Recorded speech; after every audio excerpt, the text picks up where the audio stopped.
మన తొలి వెలుగు ప్రేక్షకులందరికీ శుభ సాయంత్రం. ముఖ్యమంత్రి రేవంత్ రెడ్డి గారు ఏం చెప్తున్నారు ఇవాళ ముచ్చటంటే, ఓ కల్వకుంట్ల చంద్రశేఖర్ రావు, నీ పాపాల పుట్ట మొత్తం పక్కన వలిగిపోతుంది. ఇంకా వాళ్ళ దోపిడీ గురించి, కేటీఆర్ దోపిడీ గురించి వాళ్ళ కుటుంబ సభ్యులే చెప్తున్నారు. ఇక కాసుకో అని అంటుండు.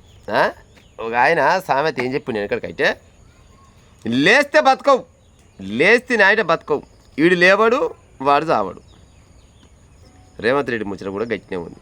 ఏం చెప్తాడు గడుకోసారి, కేసీఆర్ నీ పని చేస్తా మొత్తం పాపాల చిట్ట, నీ కేసీఆర్ పాపాల చిట్ట బయటపడుతుంది అనబట్టి దగ్గర నువ్వు గెలవ ముందు నుంచి అంటున్నావు రేవంత్ రెడ్డి పటేలా.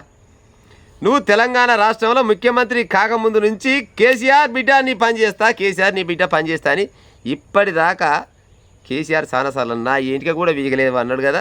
నిజంగా కూడా కేసీఆర్ గారి ఇంటికి కూడా వీగలేవు అవుతుంది.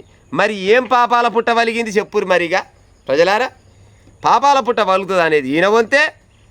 గాడ దొరికిందని చెప్తాడు, గీడ దొరికిందని చెప్తాడు, గాడ పువ్వులు గుంజుకున్నా అంటాడు, గీడ పైసలు దొబ్బిండి అంటాడు. ₹1 దొబ్బిన పైసలు వెనక తీసుకురాడు, ఓ గంటెడు భూమి వెనకకి తీసుకురాడు. కానీ చెప్పుడు మాత్రం మొనగాని చెప్పుకొని చెప్తాడు. ఏం చక్కదనం చెప్పురి, చేతగాని మోడు మంచం నిండి అన్నట్టు నువ్వు చెప్పే ముచ్చట్లు అన్నీ రోగ తప్పనే ముచ్చట తప్పితే ఆయమైన ముచ్చట్లు లేవు. నేను చెప్పు రేవంత్ రెడ్డి, బరాబర్గా నేను ఒక మాట చెప్తున్నా. రేవంత్ రెడ్డి ఓడిపోయి, కాంగ్రెస్ పార్టీ ఓడిపోయి మళ్ళా ఏది కేసీఆర్ కనుక అధికారంలోకి వస్తే రేవంత్ రెడ్డి పేరు ఇప్పటి వరకు అలా మర్చిపోదురు జనాలు. అవునా కాదా చెప్పురు ప్రజల. రేవంత్ రెడ్డి అంటే ఆయన పేరు మర్చిపోదురు. పోయి జైల్లో ఊసులు లెక్కబెట్టు, పాత కేసులన్నీ తోడుకొచ్చి ఎన్నడో లోపలేసి నిన్ను. ఇది మాత్రం పక్క. కానీ కేసీఆర్ గారిని కానీ కేటీఆర్ గారిని కానీ ఒక్క ఎంటిక కూడా ఊసిపోయిన ఎంటికను కూడా వీక కాలం అయితే లేదు. ఎన్ని రకాలుగా చెప్పిండు రేవంత్ రెడ్డి పటేల్ ఫస్ట్లా. బిడ్డ కేసీఆర్, నువ్వు తెలంగాణ రాష్ట్రంలో లక్షల కోట్లు తిన్నావు కాళేశ్వరం ప్రాజెక్టు పేరు మీద అన్నావు. మరి ఏది మరి కాళేశ్వరం ప్రాజెక్టు పేరు మీద లక్షల కోట్లు తిన్నాడు ఆయన చెప్తివి.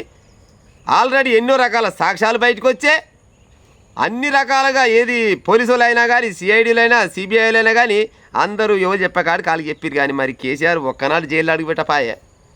కేటీఆర్ ముచ్చటకు వస్తే కార్ల పంచాయతీలో నిన్ను లోపల తోలుతాడు, కార్ల పంచాయతీ జైలేపాయ. మరి ఇంకా తోలవైతివి. సెల్ ఫోన్ల విషయాలల్లా ఫోన్ ట్యాపింగ్లు జరినాయి అని ఏకంగా స్వయాన సొంతం బిడ్డ కూడా చెప్పే. మరి ఒక్కని లోపల తోలవైతివి. ఏ జైలు వేసినా వీలని మరి నీకు, నీ అయ్యకు, నీ అక్కకు అందరికీ కేటీఆర్ రాసి పెట్టుకో. చెంచలు కూడా జైల్లో వేస్తా, మీకు డబల్ బెడ్రూమ్ ఇల్లు కట్టిస్తా. ఇవి ఏడ కట్టించినావు, ఏ చెంచలు కూడా లేచినావు, ఏడేసినావు చెప్పు మరి. ఇక ఏమన్నా వేసిన అడుగులా చెప్పుతందుకు మాత్రం ఏక నెంబర్ తయారైండు, కానీ చేస్తందుకు మాత్రం 0 తయారయ్యాడు రేవంత్ రెడ్డి. ఇవాళ పాపాల పుట్ట వలిగిందని అంటుండు. మరి పాపాల పుట్ట వలిగి బయటకు వచ్చింది కదా, మరి పాపాలు బయట పెట్టి లోపల చేసే ఉపాయం చేయరాదు. గది చేత కాదు. ఎన్నోసార్లు చెప్పిండు కేసీఆర్ గారు. రేవంత్ రెడ్డి అంటోడు నా ఇంటికకు బరాబరా అని చెప్పిండు.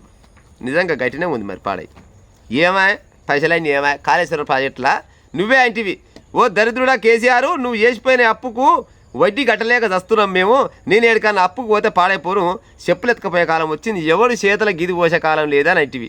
మరి అప్పు చేసిపోయా, ఆ చేసిన దాంతో కూడా చక్కదనంగా పని చేయపాయే, మొత్తం అది కూలిపోయేటట్టు చేసిపోయా. వాళ్ళు అవినీతి చేసిండని నువ్వే అంటివి. మరి అవినీతి చేసినోడు ఇంకా రాజలెక్క పామొదల వండుకొని పొద్దుగల్లా మధ్యాహ్నం పొద్దుకంగా 3 పూట్ల 3 పెగ్గులు వేసుకొని రాజలెక్క ఉంటుండు. మరి ఏం అక్కడకు ఉంచుతున్నావు చెప్పు. మరి అందులో ఏమన్నా భాగం ఇస్తానడా? కేసీఆర్ దుబ్బిన పైసలలో ఏమన్నా భాగం ఇస్తానడా? మరి లేకపోతే ఏం ఎక్కడికి వేస్తారో మరి లోపల ఇంకెన్ని రకాలవి కావాలి. పట్టణం చుట్టుపక్కల 4 దిక్కుల ఎకరాల కొద్దిగా భూమిని గుంజుకుండా అని చెప్పింది నువ్వే. గుంజుకుండా అని కూడా ఆల్రెడీ చాలా రకాలుగా ఆధారాలు అయితే దొరికినాయి అని చెప్పినావు. మరి గుంజుకున్న భూములలో ఏడనన్నా ప్రజలారా ఒక గంటెడు భూమి, గుంట భూమి ఏడనన్నా గుంజుకొచ్చి ప్రభుత్వ ఖజానాలో కలిపిండా? కల్పవైతివిగా. మరి ఊర్ల పంటి కూడా ఎన్నో ఊర్లల్లో ఎంతోమంది ఎస్సీ ఎస్టీ బీసీ దళితులయ్యి మళ్ళీ పోతే అగ్రవర్ణాలు ఉన్న కొంతమంది పేదల భూములకు కూడా కన్నేసి ఐటి గుంజుకునే ప్రయత్నం చేసే గుంజుకునే. మరి ఏ ఒక్కరి భూమి అన్నా తిరిగి ఇచ్చినావయ్యా రేవంత్ రెడ్డి? మాటలు చెప్పడం కాదు సార్, మాటలు చెప్పడం కాదు. నువ్వు బరాబరుగా దమ్మున్న మగపిల్లగానివి అయితే కేసీఆర్ చేసిన అవినీతిని మొత్తాన్ని బట్టబయలు చేసి జనాల ముందల గుసబెట్టు. ఎందుకంటే నువ్వన్న ముచ్చటే కేసీఆర్ నువ్వు చేసిన మోసాలు ప్రతి ఒక్కటి లెక్క చొప్పున పెడతా అని చెప్తివి. ఏది ఆడవాడు అమెరికా వెళ్ళి వచ్చే ఫోన్ల పంచాయలా ఆయన ఏం చేయవైతివి? లిక్కర్ పంచాయలా కవితమ్మ ముచ్చినాడితే లిక్కర్ పంచాయతీ అదే అది అక్కడనే వాయే. కార్ల పంచాయలు ఇది ఇక్కడనే వాయే. ఎన్ని రకాల పంచాయలు చెప్పు, ఎన్ని రకాలుగా బయట పెట్టినా కానీ నువ్వు మాత్రం ఏమంటారు కదా నిమ్మకి నీరెత్తినట్ట, లేకపోతే శివన పేరువార లేకుండా ఉన్నావు. ఇంకెన్ని రకాలుగా ఆధారాలు కావాలి చెప్పు. మా ఛానల్లోనే ఎన్నో రకాలుగా గవర్నమెంట్ భూములకు సంబంధించి ఎకరాల కొద్దిగా భూముల గురించి చెప్పినాం. ఏ ఒక్క భూమినన్నా గుంతుకొచ్చి గవర్నమెంట్ దాంట్లో కలిపిన పడేలా? ఏ ఒక్క భూమినన్నా? ఎందుకంటే కబ్జా చేసిన మొత్తం వీళ్ళ సోపతి గాళ్ళే. రేవంత్ రెడ్డి సోపతి గాళ్ళు, కేసీఆర్ సోపతి గాళ్ళు, కేటీఆర్ సోపతి గాళ్ళు, బీజేపీ పార్టీ సోపతి గాళ్ళు. ఈ రాజకీయ నాయకులకు సంబంధించిన భూములే ఇవన్నీ. ఆ భూములలో ఏలు మాత్రం పెట్టరు కానీ పేపర్లో మాత్రం చెప్తారు కదులుతుంది, పగిలిపోతుంది కేసీఆర్ పాపాల పుట్ట అంతా. మరి కేసీఆర్ పాపాల పుట్ట వలిగిపోతే కేసీఆర్కి ఏమైనా వచ్చిన నష్టం వచ్చింది? ఏముంది?